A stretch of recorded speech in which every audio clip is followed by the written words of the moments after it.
The scariest thing about modern technology isn't that it can fool strangers. It's that it can fool the people who think they know you best. I spent 8 months loving a ghost, while the real woman lived 40 feet away, watching me through her window every single day. If our stories resonate with you, don't forget to like, comment, and tell us where you're watching from. This story was shared with us by one of our long-time viewers. He asked us not to share his real name, but he wanted other expats to hear what happened to him in Phuket. I moved to Phuket in March 2024 with my retirement savings and a dream of simple beach living. What I found instead was loneliness that ate at me like acid. The condo was nice enough, modern building in Patong, but after 30 years of marriage and a brutal divorce, I felt like I was floating in space. My ex-wife got the house in Portland, most of our friends, and the life we'd built together. I got my software engineer pension and a one-way ticket to Thailand. You'll love it, everyone said. Paradise, cheap living, beautiful women. What they didn't mention was how quiet paradise could be when you're sitting alone on your balcony every morning, watching couples walk hand in hand on the beach below while you drink instant coffee and wonder what the hell you're doing with your life. Then I met Chanya on a dating app. Her profile said she was 29, educated, working as a digital marketing consultant. She was beautiful in that effortless way some Asian women have, natural, unpretentious, with eyes that seemed to hold actual intelligence, instead of the vacant stare I'd seen on so many other profiles. Her first message was simple. "You look like someone who has stories to tell. I'd like to hear them." I almost didn't respond. After 6 months of failed conversations with bar girls and gold diggers, I'd lost faith in online dating. But something about her directness appealed to me. "I'm probably not as interesting as you think," I wrote back. "Try me," she replied. Our first conversation lasted 4 hours. She told me she was currently in Bangkok, managing social media campaigns for international clients, but originally from Phuket. She knew every street, every restaurant, every hidden beach on the island. "I miss home," she said during our first video call. "Bangkok is too busy, too polluted, but work is work, you know?" I understood. I'd spent my career in tech, following opportunities that took me further from anything that felt like home. We texted constantly. Her English was perfect, her humor sharp, her insights surprisingly deep. She'd send me photos of her life in Bangkok. Fancy restaurants, her modern apartment, traffic jams that stretched for miles. "I'm jealous of your simple life," she'd write. "Wake up, swim, read on the beach, that sounds like heaven." "It's lonelier than you think," I admitted one evening. I thought I wanted solitude, but there's a difference between being alone and being lonely. "I know exactly what you mean," she replied. "I'm surrounded by people in Bangkok, but I feel invisible most days." That's when I started falling. Not just attraction, but genuine connection. She understood the weight of loneliness in a way that felt authentic, lived in. She never asked for money, never suggested I visit her, never pushed for anything except conversation. For the first time since my divorce, I felt like someone actually saw me. For 3 months, Chanya became my anchor. She'd call me every morning, at 7 while I had coffee on my balcony, describing her commute through Bangkok traffic. "The smog is terrible today," she'd say, coughing slightly. "I can barely see the buildings across the street." I'd tell her about my routine: morning swim at Patong Beach, afternoon reading at a cafe, evening walks along the shore. "You're living the life I want," she'd laugh. "When I finish this project in June, I'm coming home to Phuket. Maybe you can show me some of those hidden spots tourists never find." "I'd like that," I said, meaning it more than I'd meant anything in years. She knew Phuket better than I did, despite my 6 months there. She described restaurants I'd never heard. Turf, beaches accessible only by motorbike. Viewpoints that required hiking through jungle paths. "My grandmother used to take me to this tiny shrine near Kata Beach," she told me one evening. "It's hidden behind a waterfall. Most locals don't even know about it." Her knowledge impressed me. She talked about growing up there, about family, gatherings at temples, about learning to swim in the crystal-clear water off Karen Beach. "I can't wait to share all of that with you," she said. "Bangkok is just temporary. Phuket is home." I started planning my life around her return date. "June," she said. "Maybe July if the client extended her contract.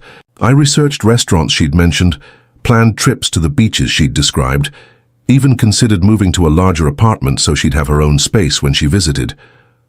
"You don't have to do all that," she laughed when I told her about my plans. "I just want to spend time with you.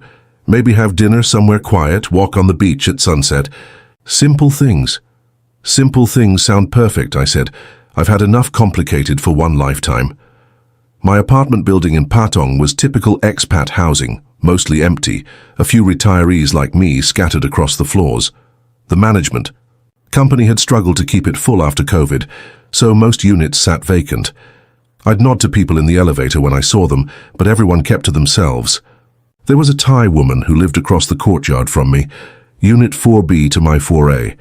I'd see her occasionally through her window or on her balcony, always hunched over a laptop, always busy with something.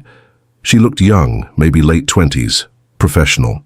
In that way Bangkok office workers are. Sometimes she'd wave if we made eye contact, but we never spoke. She seemed to keep roughly the same schedule I did. Up early, working from home, quiet evenings.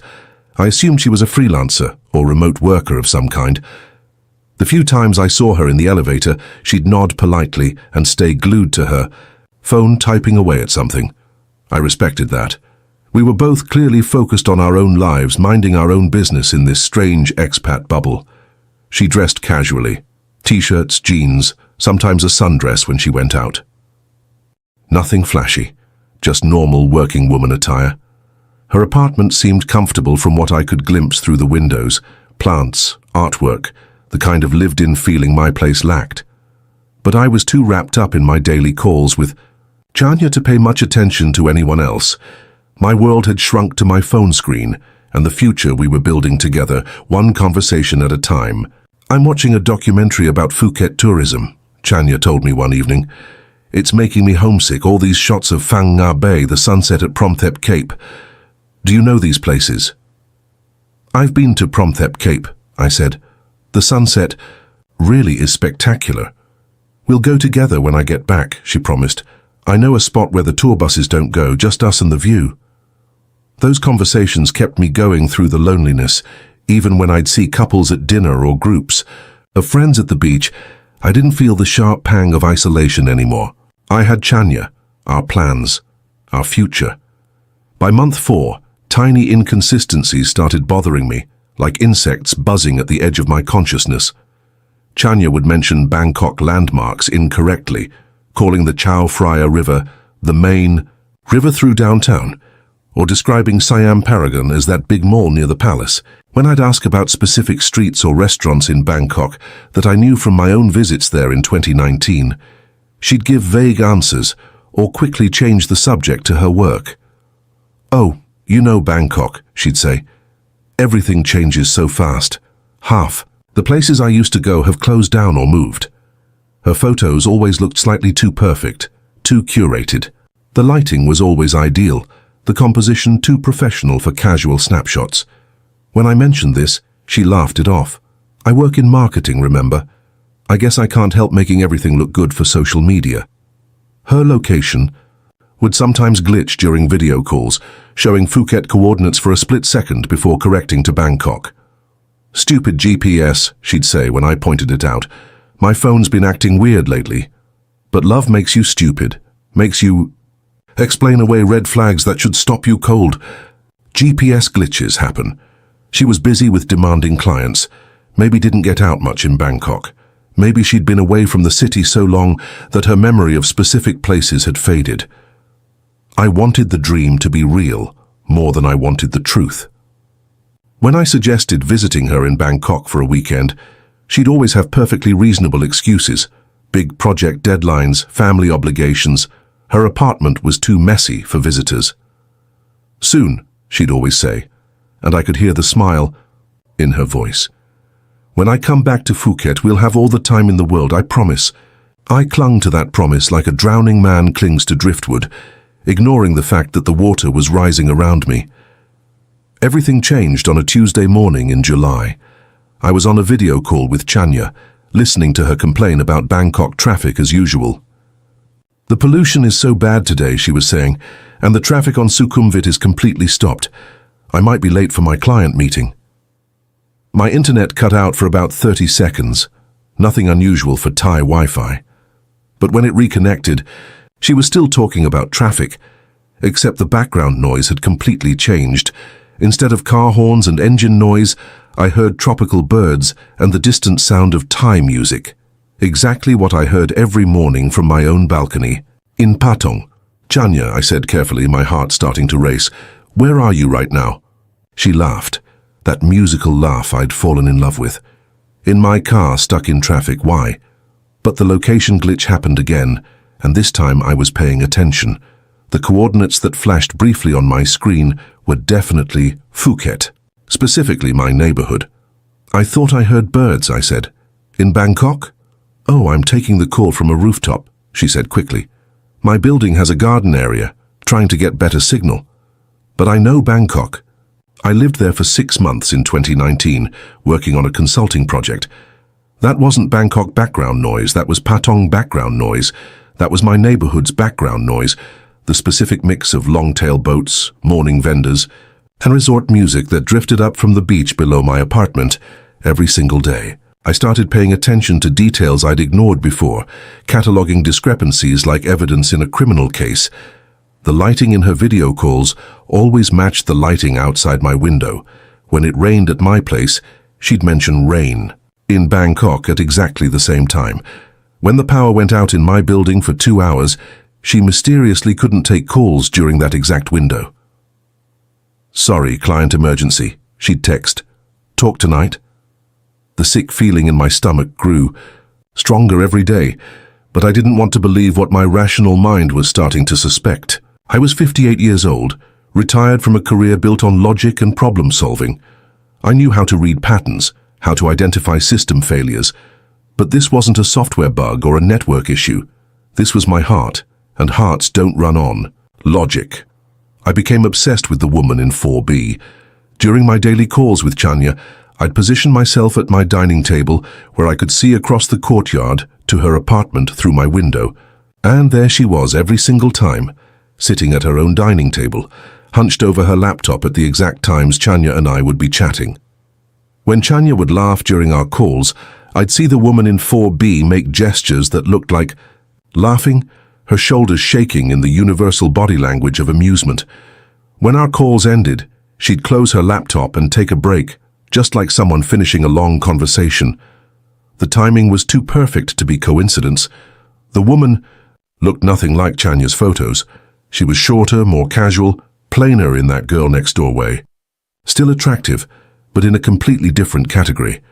Where Chanya's photos showed someone polished and glamorous, this woman was natural, unfiltered, real. But I couldn't stop watching, couldn't stop timing the patterns. I started keeping a notebook, tracking when she'd leave her apartment, when she'd return, when she'd be active on her laptop. It all synchronized perfectly with Chanya's availability. The woman would disappear for client meetings. At the exact same times, Chanya claimed to be busy with work. She'd be on what looked like video calls during the precise windows when Chanya and I would have our evening conversations.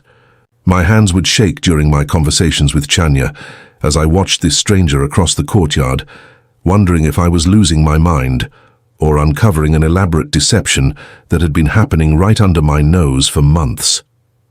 You sound distracted, Chanya would say. Everything okay?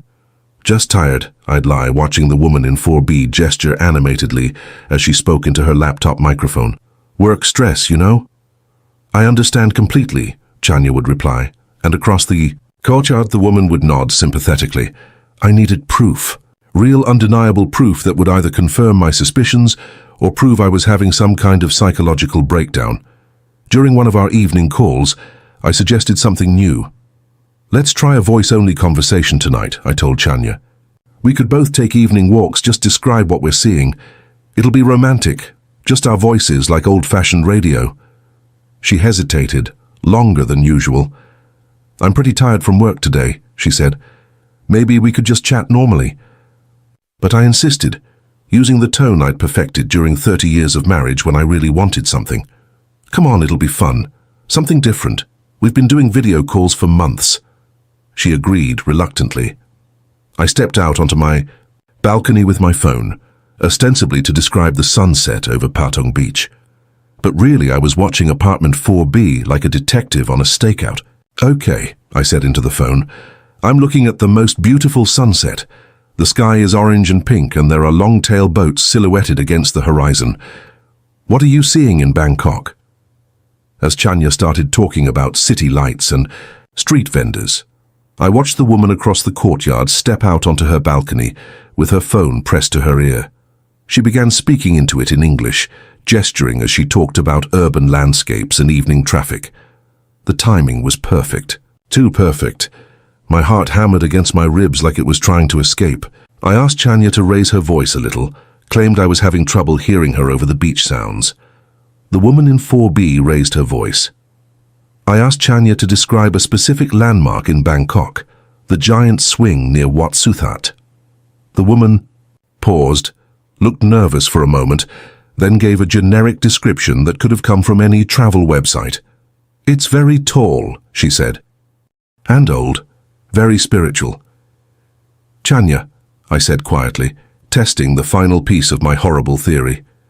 "What are you wearing right now?" "A black sundress," she replied immediately. "And sandals. Why?" The woman across the courtyard was wearing exactly that, a black sundress and sandals. I could see her clearly in the evening light, phone pressed to her ear, describing her fictional walk through Bangkok while standing on her balcony 40 feet away from me. I felt like I was drowning in plain sight, like the ground beneath my feet had turned to quicksand. I spent the next 3 days doing digital forensics on every photo Chanya had ever sent me, using reverse image search tools I'd learned about during my tech career. The results were devastating and comprehensive. Most of her photos came back as stock images or heavily filtered selfies belonging to other women. Instagram influencers, model portfolios, random social media accounts. Her Bangkok apartment photos matched a listing from a real estate website, advertising luxury condos for rent. Her restaurant meals were lifted from food blogger accounts. Her traffic videos were downloaded from Bangkok travel vlogs on YouTube, complete with timestamps that proved they'd been recorded months or even years before she'd sent them to me. 8 months of our relationship had been built on stolen content and elaborate digital lies. But this wasn't some random scammer in Nigeria or a bar girl looking for easy money. The woman in 4B wasn't just catfishing me with fake photos and borrowed videos. She was catfishing me while living 40 feet away from me, close enough to see the expression on my face when I read her messages. Every morning when I'd wake, up missing Chanya, aching for her touch and counting days until her return, she was right there across the courtyard, probably watching me drink coffee on my balcony while she composed her fake updates about life in Bangkok. Every night when I'd go to bed feeling lonely, masturbating to memories of our video calls and dreams of our future together, she was in her own bed just across the courtyard, probably going to sleep at the exact same time after spending hours, pretending to be someone else. The cruelty of it was breathtaking in its intimacy. She had made me fall in love with a ghost, while the real her was close enough to touch, close enough to call out to if I'd opened my window and shouted across the courtyard. I couldn't understand the motivation. Was it a long-term scam? But she'd never asked me for money, never suggested I send gifts or pay for anything. Was it entertainment? Some kind of psychological experiment in manipulation? Was she writing a book about lonely expats? The not knowing drove me to the edge of madness. I'd lie awake at night staring at the ceiling, trying to understand what kind of person could sustain such an elaborate deception for 8 months without any apparent financial gain. I couldn't take it anymore. I had to know who she really was and why she'd done this to me, even if the truth destroyed what little peace of mind I had left. I planned the confrontation carefully, like a software engineer debugging a critical system failure. So I told Chanya I wanted to surprise her with a delivery. Flowers and dinner from her favorite Bangkok restaurant, the one she'd mentioned dozens of times during our conversations. She tried to refuse, said she was working late and wouldn't be home. But I insisted with the kind of gentle pressure that had always worked on my ex-wife. "It's our 8-month anniversary," I said. "You deserve something special. I want to spoil you a little." She finally agreed, giving me an address. in Bangkok that I wrote down carefully, knowing I'd never use it. Instead, I ordered flowers and Thai food to apartment 4B in my own building, a beautiful arrangement of orchids and pad Thai from the restaurant downstairs. Then I positioned myself in the lobby, where I could see both the delivery entrance and the elevator to the 4th floor, like a private investigator conducting surveillance. At exactly 7 p.m., the delivery driver arrived. I watched him check the address, take the elevator up to the 4th floor, and return 5 minutes later with an empty bag. 5 minutes after that, my phone rang. "Byron," Chanya's voice was bright with excitement. "The most amazing thing just happened. Someone sent flowers and food to my apartment by mistake. Can you believe the coincidence? They must have mixed up addresses." I listened to her lie in real time as I stood in my own lobby, watching the elevator that had just delivered my flowers to the woman who was currently describing them to me as a miraculous mistake. "That's incredible," I said, my voice steady, despite the nausea rising in my throat. "What kind of flowers?" "Orchids," she replied, and I could hear her moving around, probably arranging them. "And pad Thai from this amazing little place. It's still warm. What are the odds?"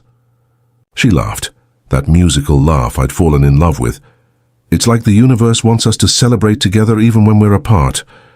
I felt sick listening to her spin my deliberate test into a romantic story about cosmic coincidence. The elaborate nature of the deception, the ease with which she constructed lies was almost impressive in its audacity. The next morning I knocked on apartment 4B. My hands weren't shaking anymore. I'd moved past fear into a strange calm that felt like shock. When she answered the door, I saw her face change from polite confusion to recognition to pure terror. In about 3 seconds, she was prettier than I'd expected, not like Chanya's borrowed photos, but genuinely attractive in a natural, unfiltered way. Her skin was clear, her eyes intelligent, her figure petite but appealing. She looked exactly like someone I might have approached in a coffee shop if I'd been brave enough, someone I could have had a real relationship with if circumstances had been different. "Hi," I said calmly, as if I was introducing myself to a new neighbor, instead of confronting someone who'd been psychologically manipulating me for 8 months. "I'm Byron, from 4A. I think we need to talk." She tried to close the door, panic flickering across her features, but I put my foot in the doorframe the way I'd seen in movies. "Please," I said, keeping my voice gentle. "I just want to understand." "I'm not angry, I'm just confused." She stared at me for a long moment, her chest rising and falling rapidly, then stepped aside to let me in. Her apartment was identical to mine in layout, but decorated completely differently. Plants everywhere, local artwork on the walls, photos of what I assumed were her real family and friends scattered on shelves and tables. It felt lived in. Authentic, like an actual home instead of the sterile expat crash pad I'd created across the courtyard. Her laptop was open on the dining table, and I could see multiple browser windows, dating app interfaces, photo editing software, a folder. On her desktop labeled Byron Project in English. The evidence of her deception was right there, organized and methodical. "My name is really Chanya," she said quietly, settling onto her couch with her hands folded in her lap like a schoolgirl called to the principal's office. That part was true. Her voice was exactly the same as the woman I'd been talking to for 8 months, but hearing it in person felt surreal, like watching a dubbed movie where the audio doesn't quite match the visual. "Why?" I asked. That was all I could manage. The weight of 8 months of lies, of falling in love with a fiction, of planning a future with someone who'd been watching me from across the courtyard while pretending to be 300 miles away, condensed into that single word. She looked at the floor, unable to meet my eyes. "At first it was just loneliness," she said. "I saw you move in, saw how sad you looked on your balcony every morning, and I wanted to talk to you, but I was too shy, and you seemed so Western, so serious, so out of my league. I thought if I could be someone more exciting, more worldly, someone with a career in Bangkok instead of just a freelancer in Phuket, maybe we could connect." "For 8 months?" I asked. She nodded, tears starting to form in her eyes. "It got complicated. You seemed so happy talking to me. I didn't want to hurt you by revealing the truth. And then it went on so long that I didn't know how to stop without destroying everything. We talked for 3 hours, 3 hours of confession, explanation, and gradual revelation of who the real Chanya actually was. She really was a freelance digital marketing consultant, working mostly with small Thai businesses, trying to build their online presence. She'd grown up in Phuket, moved to Bangkok for university, then returned home during COVID, and never left. She was shy, funny, insecure about her English even though it was excellent, and genuinely kind in a way that made her deception even more heartbreaking. She'd been watching me for months before creating the fake Bangkok persona, learning my routines, trying to figure out how to approach me. I practiced conversations with you in my head, she admitted, twisting her hands in her lap. I knew everything about your schedule, your habits. I felt like such a creep, but I couldn't stop. When you seemed so lonely, sitting on your balcony every morning looking lost, I thought maybe I could help even if it was fake at first. The most heartbreaking part was realizing that many of our conversations had been genuine, her thoughts, her humor, her understanding of my loneliness. The connection I'd felt hadn't been entirely artificial. It had just been delivered through an elaborate digital mask that transformed a shy local girl into a sophisticated Bangkok career woman. I wanted to tell you so many times, she said, wiping her eyes with the back of her hand. Especially when you talked about being excited to meet me in person, about planning trips together when I came back to Phuket. I kept hoping I could find a way to transition to the real me gradually, but I never found the courage. Looking at her now, sitting in her real apartment surrounded by her real life, I could see traces of the woman I'd fallen in love with through the screen. Not the fake photos or the fake location, but the personality, the laugh, the way she gestured when she talked about something she cared about. The worst part, she said quietly, is that I really did fall in love with you. Not with the idea of you, but with the actual you. Your stories about your marriage, your honesty about feeling lost after your divorce, your kindness. I loved you, but you loved someone who didn't exist. That was 3 months ago. Chanya still lives in 4B. I still live in 4A. We nod to each other in the elevator now, sometimes exchange a few polite words about the weather or the building maintenance issues, but we both know too much about each other and too little at the same time. I know her fake life in Bangkok better than I know her real life in Phuket. She knows my deepest fears and loneliness better than anyone, but she learned them through 8 months of systematic deception. Sometimes I catch her watching me from her balcony, and I wonder what she's thinking. Is she remembering our daily conversations, the plans we made, the future we'd imagined together? Is she regretting the elaborate lie, or is she regretting getting caught? I've thought about asking her out for coffee, starting over with the truth. This time, seeing if the real Chanya and the real Byron could build something authentic from the wreckage of her digital fiction. But trust is like a mirror.